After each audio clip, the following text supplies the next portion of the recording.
Good morning, everyone. Hi, this is Katie Erstedt, and I really wanted to take a minute to, first of all, just congratulate you. Congratulate you on your decision to start making a shift in your health and your fitness goals. And I know sometimes just how scary that can be. You know, for me personally, I have been a lifetime yo-yo dieter. And I remember one of the first times that I actually started this idea of dieting, and I was in fourth grade. I was in fourth grade when I started to realize how much I looked at body image as a way of defining my self-worth. And so when I was thinking about this group and thinking about this ebook and what I wanted to be able to provide for you, I wanted this to be more of how you can start making a shift. You know, you can go on diets, you can start fitness routines, you can, go with the latest fad or the latest trend. But really the key is looking at it and saying, I need to make a permanent shift. And in order to make a shift, what I have found is that it's a matter of small steps that you take every day. It's not one monumental decision, but it is instead these little actions that you're willing to take every day, these small steps in your health and fitness journey that really allow you to move forward. And so what I've collected is just a series of videos for you to kind of take with you and look at them and say, all right, I'm at this place where change isn't necessarily easy anymore, or maybe this isn't just fun right now, and I need to make sure that I am focused on longevity. I'm focused on making this a lifestyle, and we just sometimes need those mental breaks, those mental just reminders that we can do hard things and we can make these shifts. And so in this video today, I just wanted to take a couple minutes and congratulate you. I wanted to tell you that I have found a couple of ways that have allowed me to keep off my weight for close to 5 years, my 25-pound weight loss, and my husband has been able to maintain about a 50-pound weight loss over this time. And here is what we have found. Number one, we've got to be accountable. We've got to be accountable to ourselves. We've got to be accountable to each other. And so that's the key of a group like this, is that you are accountable, to yourself, but there's other people in there rooting for you in the group and wanting to see you succeed and wanting to see you get out there. And they're going to notice when you're not posting or when you're not around. And that accountability for me was always the key. It was always that missing link that I needed, because when we don't have anyone else that's looking out for us, sometimes it just feels like, well, I can have this little cheat, or I can miss this workout, no one will notice. The other things that I've noticed is just your mindset, getting your head focused on winning. For me, I have found that personal development first thing in the morning before I get my kids up, before I even start my workout, I actually make time to focus on my mindset. And for me, that is, I spend time with my daily devotional, and I also do personal development. So a couple of the things that I do, I read, it is Proverbs 31 Ministry created an app called First Five, and I start my morning with that. And then the second is a book by Sarah Young. It is a very quick devotional that I read every day, and it's called Jesus Calling by Sarah Young.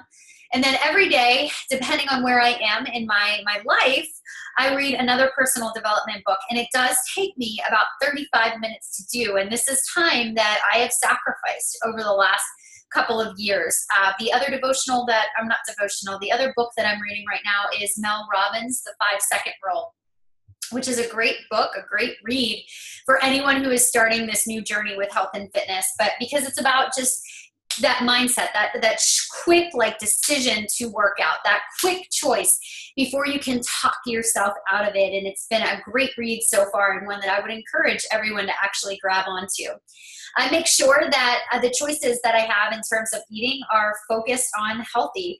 I don't buy a lot of junk. I have found alternatives for my kids when they are craving their sweets. And the thing is, if it's not in your house, you won't eat it. And you'll see that I've added into the ebook this portion where you can actually start looking at, well, how can I prepare my pantry for my success?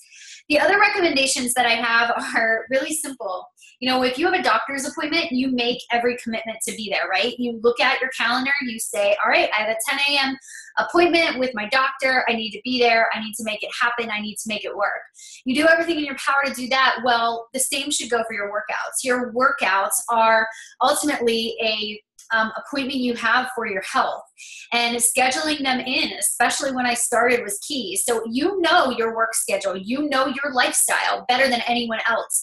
Is this something you can do while the kids nap? Or is this something that you need to do and sacrifice some sleep and get up first thing in the morning? Or do you prefer to get your workouts done at night? And are you working out with a spouse? Are you working out with your own? No matter what it is, put it in the calendar, write it down, set that date for it.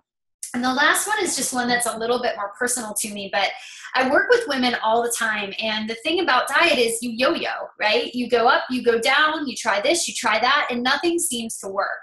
And the reason that I think for the past 5 years, this has always worked for me is because I have found a bigger reason to sweat. You know, I know that a lot of you guys know I was diagnosed with cancer 3 years ago. And while I was going through treatment, I remember watching Stuart Scott, who worked for ESPN, share his story about how he would push play on P90X and he would work out. And he would go through chemo and he would come back, and it was his way of actually, you know, beating the cancer, was sweating out the cancer. And for me, I did the same thing.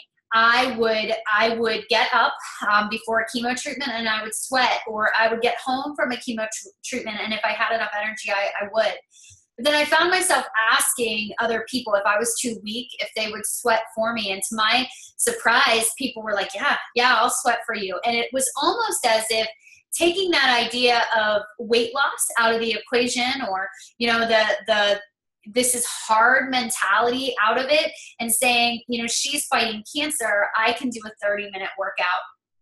And so even today, I make sure that I'm sweating for something bigger, for someone. I make sure that I remember that how hard it is, and the idea of just sweating is just my blessing. So I think that, you know, making that shift is really saying to yourself, am I holding myself accountable? Is my mindset focused on success? Am I prepared? Have I scheduled out my workouts? Is my pantry looking clean? And am I following a meal plan that has been provided? And then lastly, why do I sweat? Why is it important to me? You know, over the next couple of days, we're going to be talking more about your accountability. We're going to talk about more about the specifics of making a shift, but it starts with a choice. And I have to make sure that I congratulate each and every one of you, because you have made that choice. Let's do this. Let's absolutely make the shift together. Bye, guys.